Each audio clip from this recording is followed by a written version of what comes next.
그동안에는 이 교회가 태동되어서 기독교를 핍박하고 단합한 사람이 유대인들이었어요.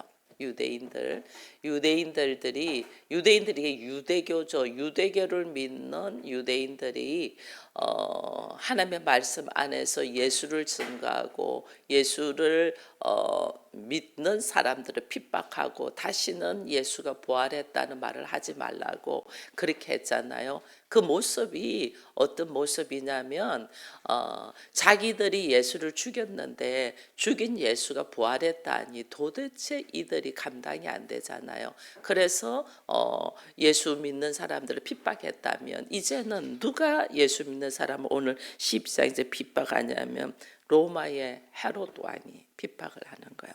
핍박을 하는데 이 로마의 헤롯 왕이라는 것은 여러분 우리가 이 헤롯이라는 그 왕족의 가문의 이름입니다. 예수님이 그 처음에 태어날 때에 2살 아이의 이 사내 아이를 다 죽이려 했는 헤롯은 헤롯 대왕이에요. 헤롯 대왕이고 그 다음에 세례 요한을 그 목을 친 사람은 헤롯 빌립. 이렇게 자기가 그 동생 빌립의 이 아내를 데리고 이렇게 했잖아요. 근데 헤롯 대왕의 아들인 헤롯 빌립이었고 오늘 여기에서 야고보를 죽인 이 헤롯은 헤롯 대왕의 손자 헤롯 아그리파 1세예요. 그러니까 이게 지금 계속해서 헤롯 왕 이래 나오니까 우리는 이 사람이 같은 인물로 생각하는데 그게 아니고 할아버지와 아버지와 아들 이래 지금 내려오는 거예요. 예수님 때는 헤롯 대왕의 할아버지고 그 다음에 요한 때는 헤롯의 아버지고 지금 여기 야고보를 죽이고 이 하나님의 자녀들을 핍박하는 것은 그 손자인 헤롯 아그리파고 나중에 또 그 바울을 재판하고 신문하는 헤롯 왕이 또 나오거든요. 그는 또 헤롯 아그리파 2세예요. 그래서 그 헤롯 가문에서 왕들이 계속 나오니까 헤롯 왕 계속 나오는 거예요. 그 구약에서 애굽의 왕들은 이름을 뭐로 붙여요? 바로라고. 그 애굽의 왕들은 바로. 이게 요셉을 아는 바로, 요셉을 모르는 바로 이런 식으로 나오잖아요. 그래서 바로고 로마의 왕들은 헤롯 이래 나옵니다. 이 지금 헤롯이 나와요. 헤롯이 나와가지고 교회 다니는 사람, 예수 믿는 사람 중에서 형제 야고보. 요한의 형이죠. 요한과 야고보니까 요한의 형제인 야고보를 먼저 딱 죽여요. 죽이니까 어떻게 하냐면 유대인들이 너무 좋아하거든. 지금 2절에 그랬잖아요. 요한의 야고보를 죽이니 3절에 유대인들이 이 일을 기뻐하는 것을 보고 또 뭐하냐면 가장 이들에게 영향을 끼치는 베드로도 감옥에 갇혀버리는 거예요. 이게 이제 유대인들이 같은 동족인데 자기들이 믿는 유대교 그리고 자기들이 죽인 예수를 하나님의 아들이고 부활했다고 증거하는 것이 자기의 가장 약점들을 찌르는 거잖아요. 그래서 그들을 죽이고 싶어하는 마음이 꿀떡 같은데 그것이 로마의 헤롯 왕이 죽여주니까 이들은 뭐 손 안 대고 코 푸는 격이잖아요. 걔 너무 좋아하는 모습을 헤롯이 보고 베드로도 감옥에 갇힌 거예요. 베드로를 감옥에 가다서 지금 여기에 이제 오늘 베드로에게 역사하시는 하나님의 은혜가 12장에서 쭉 나옵니다. 그래서 이스라엘 백성들은 이 핍박이 심하니까 전부 다 일반 성도들은 뿔뿔이 흩어졌잖아요. 안디오고라고 뿔뿔이 흩어졌는데 제자들은 흩어지지 않냐고 예루살렘에 있었어요. 그러니까 그 예루살렘에 있는 제자들을 이제 헤롯이 이제 핍박하면서 죽이고 감옥에 넣는 이 모습이 있어요. 그래서 베드로가 지금 감옥에 들어가 있다. 그것도 무교절에 잡혀서 무교절 다음 날이 유월절이잖아요. 그러니까 유월절 행사 때는 유대인들이 뭐 사람을 처형하는 일은 있을 수 없잖아요. 유월절 지나고 죽이려고 베드로를 감옥에 딱 갇혀져 있는 이 베드로의 이 지금 모습이 내일이면 죽을 상황에 있는 모습이 지금 오늘 본문 말씀이에요. 이것도 이제 혹시 어떤 일이 있을 줄 모르니까 군인 내식 내패로 철통같이 지키고 있는 상황이죠. 그 베드로도 또 옥에 가둬가지고 그냥 준 게 아니고 쇠사슬로 묶어놨다. 스스로도 꼼짝 못하도록 쇠사슬로 묶어난 데다가 군인을 내식 내패로 교대로 해가지고 딱 지키고 있으니까 누구도 들어갈 수 없을 만큼 힘든 상황으로 있다. 이 상황에서 내일 되면 베드로가 죽는 상황이야. 근데 오늘 여기 보니까 5절에 보니까 이에 베드로는 옥에 갇혔고 교회는 뭐 했다? 그를 위하여 간절히 하나님께 기도했다. 여러분 지금 붙잡혀가지고 내일 죽는데 오늘 기도한다고 뭔 일이 일어나겠어요? 그죠? 지금 상황이 너무너무 힘든 상황에 있는데 오늘 기도한다고 뭐가 되겠어? 그게 일반적인 사람들의 생각이에요. 근데 우리는 이제 알아야 돼요. 그리스도인들의 가장 무기는 기도예요. 예수님 그랬잖아요. 기도 외에는 방법이 없다. 기도를 한다는 것은 무슨 뜻이냐면 하나님께서 직접 일하시도록. 근데 하나님은 직접 일하실 수 있어요. 근데 하나님이 왜 우리가 기도할 때까지 하나님이 기다리냐면 우리를 하나님의 영광의 자리에 우리를 동참시키는 거예요. 하나님이 살아계시고 하나님이 통치하시고 하나님의 일하심을 내가 보면서 나로 하여금 그 영광을 함께 누릴 수 있도록 하기 위하여 하나님은 우리가 기도할 때까지 기다리시는 거예요. 그래서 여기 보니까 기도를 하는데 그냥 기도하는 것이 아니고 이들이 다 함께 모여서 간절히 기도한다. 함께 모여. 그래서 제가 이렇게 함께 모여서 간절히 기도하는 것이 얼마나 하나님의 은혜가. 함께 모인다는 벌써 내가 마음이 있어야지 몸이 움직이잖아요. 그죠? 마음이 있어야지 몸이 움직이는데 내가 그 수고 함께 이런 일이 하나님의 역사가 일어나기를 바라는 이 마음이 함께 움직이기 위하여 내가 어떤 수고를 하는가를 하나님 보시는 거예요. 우리는 입으로는 말로는 왜 흔히들 그러잖아요. 말로는 소도 잡아먹는다고. 그죠? 그렇게 하는데 그것이 진짜 그 사건이 일어나기 위해서는 누군가가 수고를 해야 되거든요. 너희가 너희 안에 성령이 역사하고 하나님의 나라가 임하여주고 하나님의 일하심을 보는 것이 너희가 간절한 마음이 있냐는 거죠. 그 간절한 마음이 있으면 그게 따른 수고가 반드시 필요한 거죠. 그래서 함께 모여 그들이 기도하는 것을 지금 보게 됩니다. 이 교회는 지금 이 성령의 역사로 복음이 전거되고 이방에도 복음이 전거된 게 얼마나 으쌰으쌰하고 하나님의 일하심을 막 보고 기뻐하는데 갑자기 이제 핍박이 들어오면서 막 이 제자들을 죽이고 감옥에 넣고 이렇게 사람들이 뿔뿔이 다 흩어지고 이제 교회는 할 수 있는 것이 아무것도 없는 것처럼 무기력하게 보이는 이때 우리로 하여금 하나님이 너희의 가장 힘이 너희의 능력이 어디서 오냐는 거예요. 너희의 힘이 어디서 이걸 우리 보고 깨달아라는 거예요.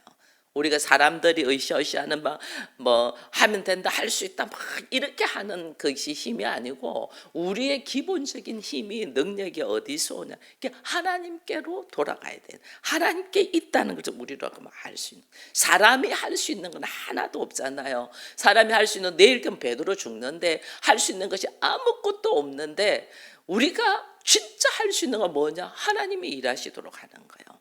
가정에서도 마찬가지예요. 사람이 막 수고하고 애쓰고 하는데 진짜 우리의 무기고 능력이고 힘은 뭐냐면 하나님인 줄 알아요. 그래서 하나님하고 대화, 호흡 이렇게 되는 거예요. 하나님과 대화, 호흡 이것이 기도예요. 그래서 나의 가장 무기는 기도예요. 그래서 기도를 놓치면 우리가 모든 걸 다 잃어버린 줄 알아야 돼요. 그래서 기도를 간절히 했다. 교회가 합심하여 기도했다. 어디에서? 여기 본문에 보니까 마가의 다락방이죠. 마가의 어머니 마리아의 집에서 이래진 게 마가의 다락방. 이게 가정교회의 시작이에요. 마가의 다락방이 마가의 어머니의 집인 다락방이 가정교회 시작. 이 가정교회가 얼마나 하나님이 기뻐하시는 모습인지 몰라요. 이들은 위기와 어려움이 있을 때 모이는 곳이었냐면 마가의 다락방이. 마가가 마가보다는 마가의 어머니 마리아가 대단하신 분이죠. 그분이 자기 집을 오픈해가지고 자기 집 오픈해 언제든지 기도할 수 있는 공간으로 만들었다는 거예요. 그래서 우리 가정도 우리가 기도할 수 있는 공간으로 만들어야 돼요. 여러분, 예수님 그랬잖아요. 교회는 만민이 기도하는 집이다 이랬잖아요. 그러니까 우리 가정도 기도의 소리를 놓치면 안 돼요. 우리 가정도 어느 한 공간을 우리가 이기는 기도의 공간으로 딱 마음을 정하고 거기서, 왜냐하면 새벽은 교회에서 기도해도 저녁에는 집에서 기도해야 되잖아요. 그러면 그 집이 기도의 공간이 있어야 돼요. 언제든지 그게 준비가 된 사람과 준비가 되지 않은 사람은 달라요. 그래서 마가의 어머니 마리아의 이 마가의 다락방은 어떤 상황이 있을 때 기도의 공간으로 마련되어 있는 것을 보게 됩니다. 이런 기도의 역사가 오늘 6절 10절에 보니까 헤롯이 잡아내려고 하는 그 전날 밤에 베드로가 두 군인 틈에서 두 쇠사슬에 매여 누워 자는데 파수꾼들이 문 밖에 서서 옥을 지키는데 호련히 주의 사자가 나타나 옥중에 광채가 빛나고 베드로의 옆구리를 턱 찔리면서 빨리 일어나. 그리고 너 겉옷도 입어. 신도 신어. 그리고 날 따라와. 하고 그냥 호련히 나타나서 이렇게 하는데 베드로는 오늘 요 고백을 하잖아요. 생신지 꿈인지 생신지 환상인지 지금 내가 꿈을 꾸는지. 여러분, 하나님의 역사는 이래요. 생신지 꿈인지. 이게요, 왜냐하면 우리는 상상을 초월하는 일이 일어나잖아요. 하나님의 역사는. 지금 뭐 내시 교대로 파수꾼을 섬에서 나를 쇠사슬에 묶어가지고 문을 잠그고 지키고 있는데 내가 어떻게 나가요? 아무것도 없는. 근데 하나님의 사자가 나타나서 베드로를 깨워서 일으켜서 그 옥문을 다 열고 오늘 읽잖아요. 첫 번째 파수꾼, 두 번째 파수꾼 쭉 빠져나와가지고 나중에 나와가지고 길 한 가운데 이 베드로가 서가 있는데 그때서 베드로가 깨닫고 이제 내가 지금 여기 있네? 해가지고 마가의 다락방으로 가잖아요. 그러니 이게 그렇게 경계를 심하게 쓰고 있는 이곳에서도 사람들이 우리 그 바울과 실라가 감옥에 갇혔을 때 그랬잖아요. 그 지키는 간수들의 눈을 다 어둡게 하고 그냥 지나간다. 이게 우리가 이걸 하나님을 경험하는 모습들이에요. 하나님을 경험을 하면 우리의 상식과 지식과 전통과 뭐 감정과 나의 어떤 것을 초월하는 역사가 이게 하나님의 초월자잖아요. 초월자. 나는 육을 갖고 있으니까 모든 사고가 나의 육적인 생각 안에 갇혀 있는데 하나님은 영이잖아요. 영이니까 하나님은 어떻게 영적인 존재니까 어디든지 가실 수 있고 누구 안에도 들어갈 수 있는 거예요. 그래서 그 하나님의 능력을 우리가 한 번이라도 경험을 해보면 우리의 생각들이 달라져요. 오늘 하나님이 역사하시는 모습들을 베드로의 이 모습을 통해서 보여주는 거예요. 하나님의 일하심. 하나님은 어떻게 우리의 상상, 우리의 모든 걸 다 초월해요. 우리는 이렇게 됐으면 좋겠다, 이렇게 되기를 바란다, 이게 있는데요. 하나님의 그 마음의 중심을 아셔요. 그런데 내가 생각하는 일보다 하나님은 내가 상상도 못하는 일을 하나님이 계획하고 있기 때문에 그 일이 일어나기까지 내가 훈련돼야 되는 것이 있어서 하나님은 내 기도를 안 들어주는 것처럼 보이는 거예요.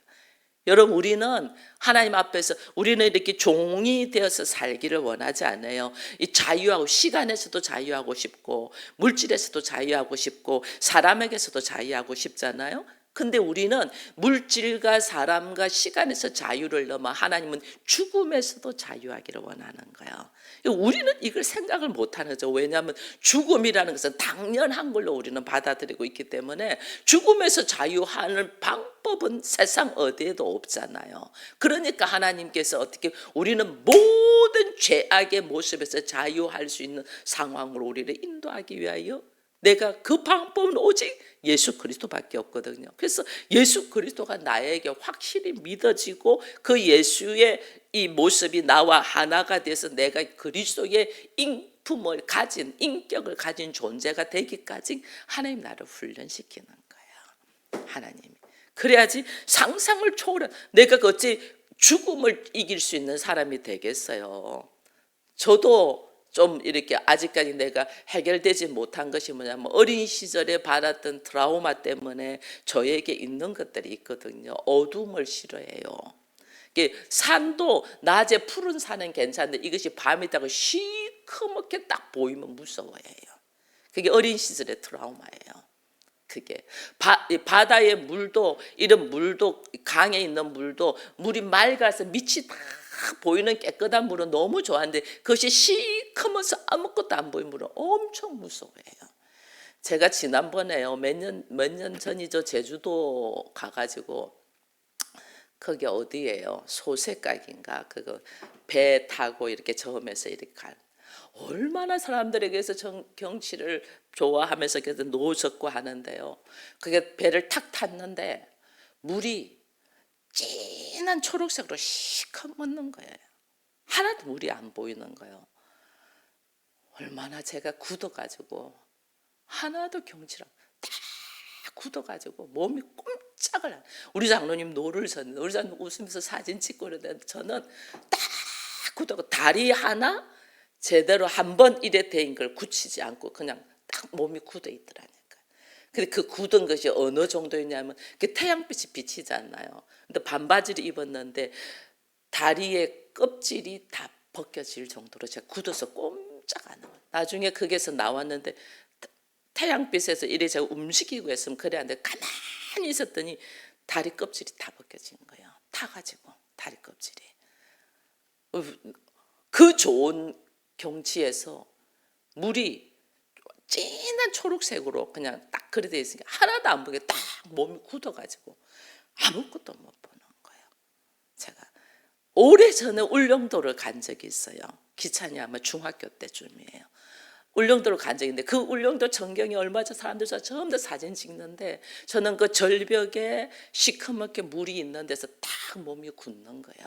몸이 굳어가지고 가족들한테 그때는 이야기도 못했어요. 왜냐하면 나도 몰랐으니까.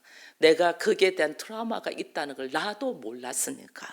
몰라가지고 내가 왜 이 좋은 경치에서 왜 이렇게 내가 두려워하고 힘들어하지? 막 그때 혼자서 가족들한테 아무도한테 말도 안 했어요. 그러면서 얼굴 표정이 굳어 있어. 울릉도에 3박 4일이 있으면서 얼굴 표정이 굳어 있는 거예요. 그 트라우마가 있어요. 저에게도. 이런 모습들이 우리에게도.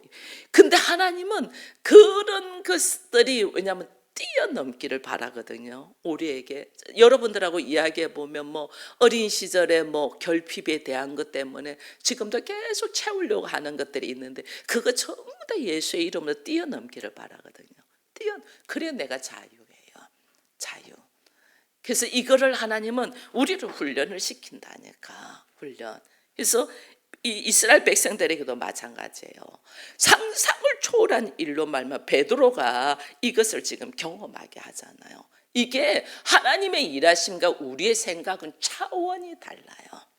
우리는 우리 가정이 교회가 됐으면 좋고 우리 교회 가정이 하나님 나라가 됐으면 좋고 내 안에 그리스도의 인품이 있으면 좋고 이걸 막연하게 생각을 하는데 그것이 무엇인가를 피부로 느끼도록 하나님은 하신다. 베드로가 지금 이것을 피부로 느끼는 거예요.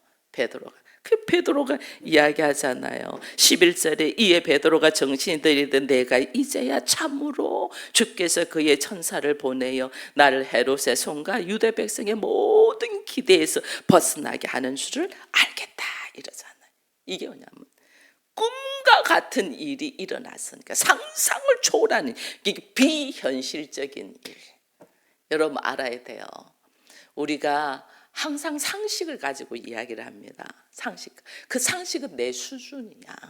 하나님은 그 상식을 뛰어넘는, 하나님이 이 현실을 뛰어넘으신 분이잖아요. 만물을 말씀 한마디로 만드신 분인데, 그래서 내가 그 하나님을 만나야만이 되는 거, 만나야지.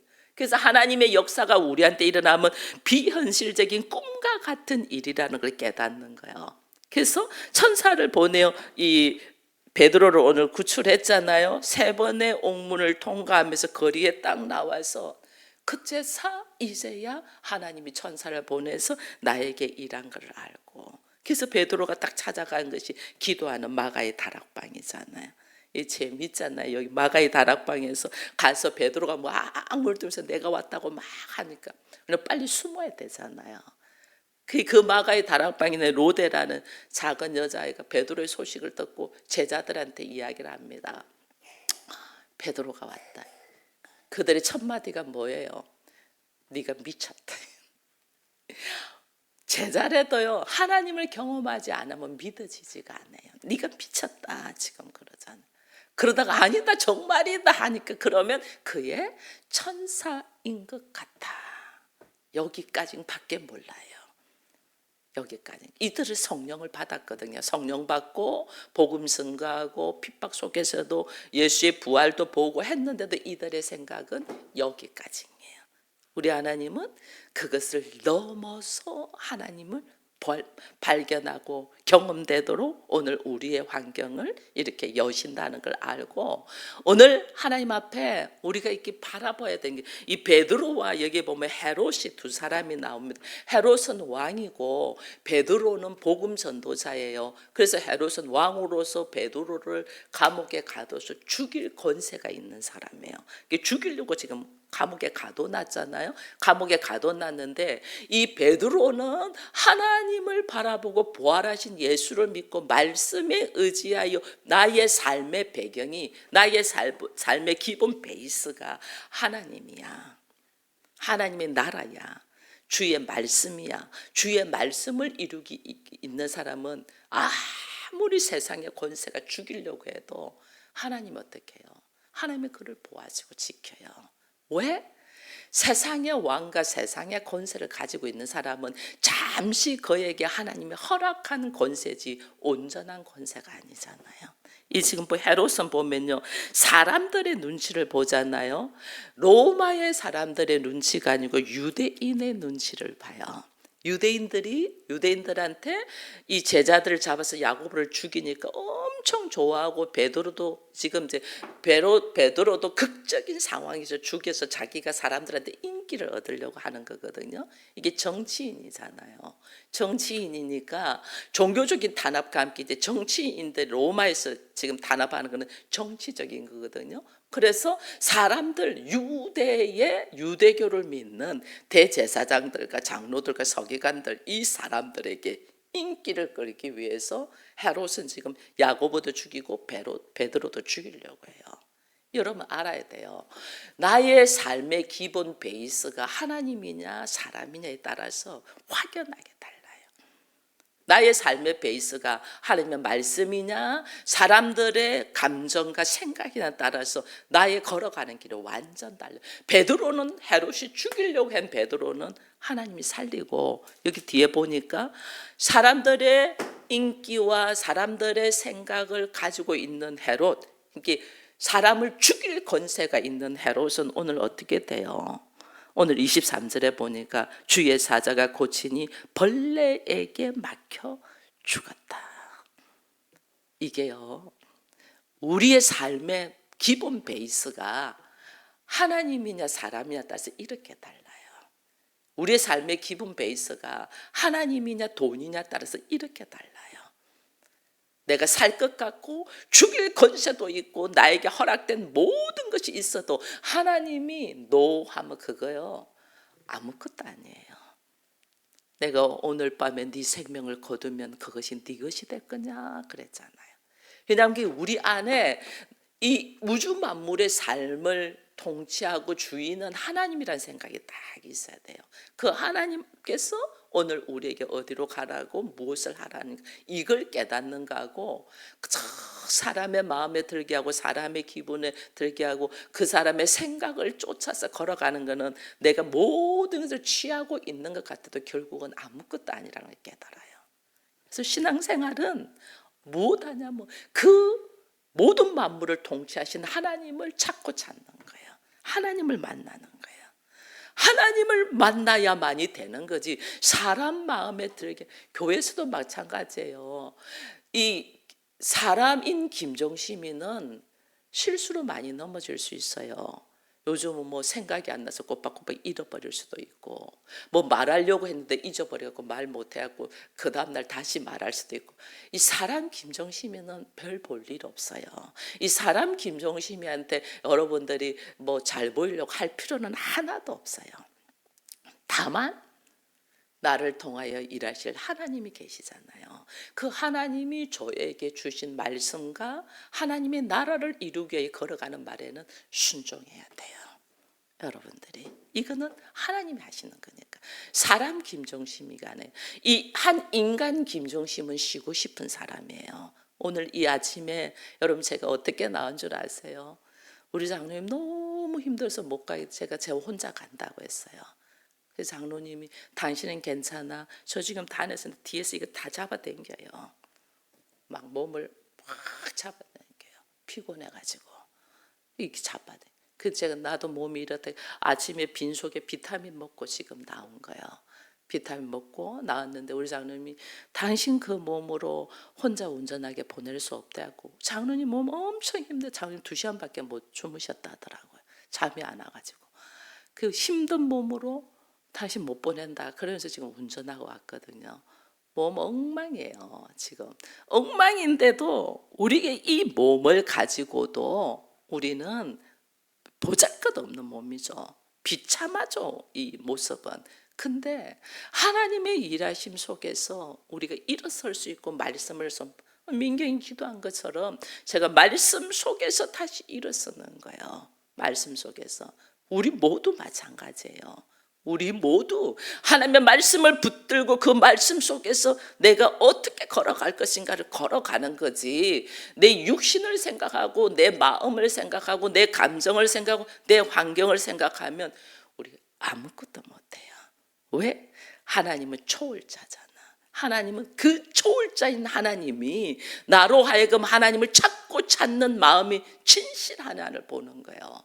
하나님이 오늘 베드로가 이 성령의 역사를 통해서 막 죽은 자도 살리고 이런 역사들이 일어났잖아요. 그러나 그가 깨어지지 못했던 하나님의 이방인과도 하나 되게 하는 그 깨어지지 못했던 것을 한번 깨트렸잖아요. 그죠? 이 생각을 깨트렸죠. 베드로의 생각을 하나님이 생각을 깨트렸죠. 이제는 뭐예요? 몸으로 느끼는 것까지 또 깨트리게 하는 거예요. 몸으로 느끼는. 내가 내일 죽어. 꽁꽁 묶여 있어. 아무것도 할 수 없어. 이제는 딱 내일 되면 죽어. 6월절 지나고 나면 죽는 이 죽음을 초월하여 하나님이 어떻게 일하시는가를 피부로 느끼게 하는 거죠. 꿈인가 생신가. 그게 그렇게 하나님의 일하심이 상상을 초월하는 일이라는 것을 내가 경험한 자와 경험하지 않은 자는 다르다니까요. 그래서 환경 속에서 주께서 말씀하실 때에 이것이 나로 통하여 내가 힘든 일이 많은데도 말씀에 순종해야 될 때가 있잖아요. 이럴 때는 나를 통하여 하나님이 하나님의 일하심, 하나님의 능력, 하나님의 그 역사하심이 뭔가를 뼈저리게 느끼게 하기 위한 하나님의 방법이라는 걸 깨닫고 나의 감정, 나의 생각, 나의 형편, 나의 환경을 뛰어넘고 순종되어지는 우리가 되기를 축원드립니다. 그로 말미암아 오직 하나님은 우리를 뭐냐면 합심하여 기도하기를 원하죠. 오늘 우리 교회를 위하여 합심하여 기도하기를 원하시는 하나님. 제가 다음 주에는 북한 선교 때문에 청주 가잖아요. 감당될까 모르겠어요. 체력이. 여러분 기도해 줘야 되고 우리 교회가 북한 선교를 놓고 이제 집중적으로 기도하려고 하니 이렇게 부르심을 주는 것 같고 제가 순종하는 마음으로 제가 가고자 하거든요. 그래서 제가 지금 한 주간 동안 몸이 이런데 주일조차도 또 오후까지 또 다 연결돼 있으니 이 몸이 어떻게 감당할까? 여러분들의 기도가 필요합니다. 여러분의 기도로 말미암아 그 모든 사명들을 감당할 수 있도록 하시되 우리의 이성을 초월하여 일하시는 하나님이 경험되기를 바랍니다.